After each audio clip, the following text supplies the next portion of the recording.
Healing and awakening spiritually begins by clearing reactivity.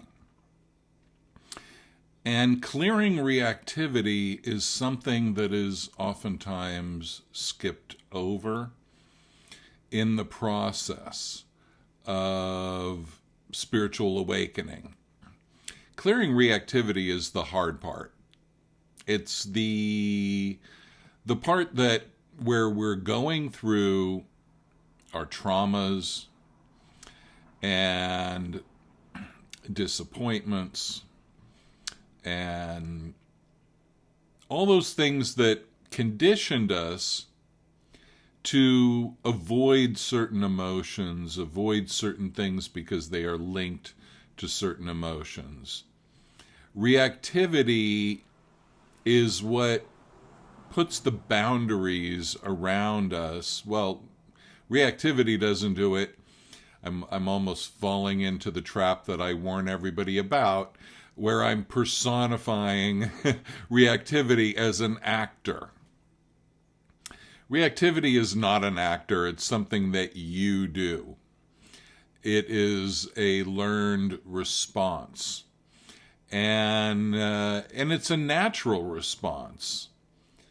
We learn that the stove is hot and we don't touch it.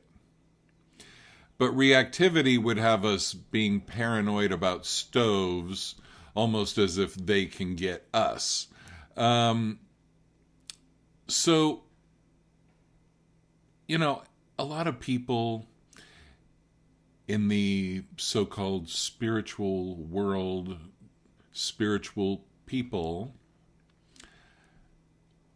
want to do astral projection, want to do a lot of fun things like that. And me too, I get it. But the thing is, as you raise your frequency, what will happen is that you will encounter your fears in some form. You'll astral project and then you'll freak out about something and go right back into your body, for example.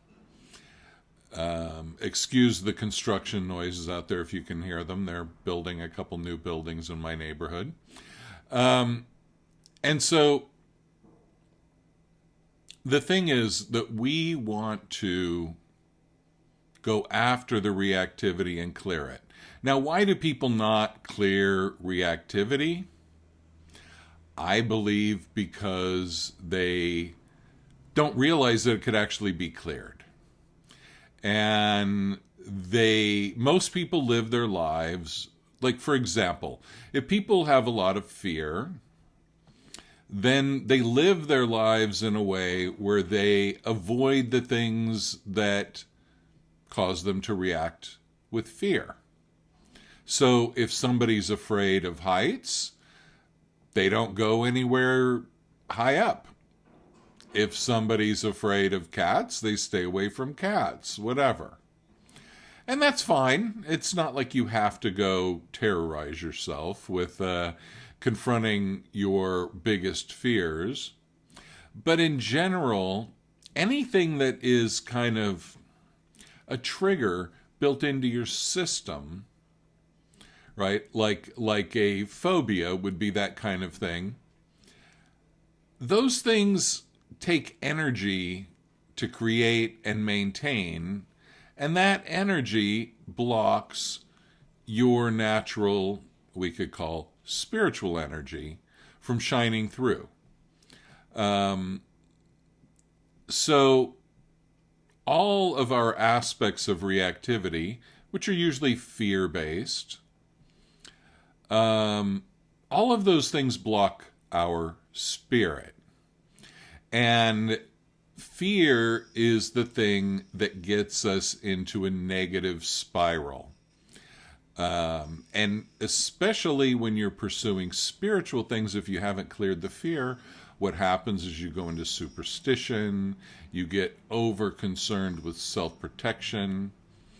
And I'm not saying self-protection isn't a good thing, But when it's highly fear-based, what happens is that there's a superstitious level of self-protection, which is just all based on fear, right? It's all, I have to protect myself from evil entities and dark forces and other people and whatever. Whereas my perspective is clear the reactivity, and you clear that electromagnetic thing that brings those people in, that magnetically attracts certain people to you. When you clear whatever you need to clear, for example, if you have an intense fear of criticism and ridicule, you will tend to live in a world of criticism and ridicule. You will always be going around trying to avoid being criticized or ridiculed. And you will find yourself always contending with criticism and ridicule. And so then what happens? You just go round and round. Sometimes you have a good day, sometimes you have a good week, and then somebody criticizes or ridicules you, and you fall apart. And what happens is you're not very flexible. You get stiff. You can't take a joke. Maybe somebody's just casually ribbing you about something. It's no big deal. And you take it and escalate it into a huge drama. And all of that activity is blocking what could be coming through if that were all cleared. So it's all about reactivity. And even the criticism ridicule thing is a fear-based form of reactivity. Basically, all reactivity is fear-based, from what I can tell.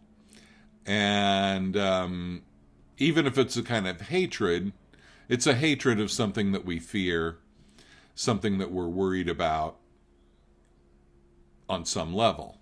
So it's really all about clearing the reactivity. And again, that a lot of times is the least favorite thing for people on a spiritual path to do. But I would encourage you to focus on it. Where do you get reactive? What is the emotion that you recoil from more than any other? These are the things to work on, and I'd love to help you work on them. We can do a phone session no matter where you are in the world, or find somebody local if you don't happen to be in Southern California, and just work on your reactive patterns. You will get more bang for the buck doing that than almost any other kind of healing you can do, because in the end, when you clear the reactivity to the degree you clear it, you become free. You become flexible. You become spontaneous. And rather than blocked because of your pain and your fear of future pain, you flow. And you have more of a sense of humor about things. And life just gets easier. It is a lot of work to confront your fears, your deepest insecurities. Absolutely. But the thing is, in the end, you are a spirit as your true identity, and your spirit doesn't have any of these reactive patterns. So to the degree that you do, you are blocking spirit. And I would urge you not to do that, because spirit has a lot of cool things for you. So anyway, think about the issues that you react to most, and I will have more videos on reactivity. And if you leave any questions in the comments specific to the issue of reactivity, then I might make a video on that. So feel free to do that. Thanks so much for watching. Bye-bye.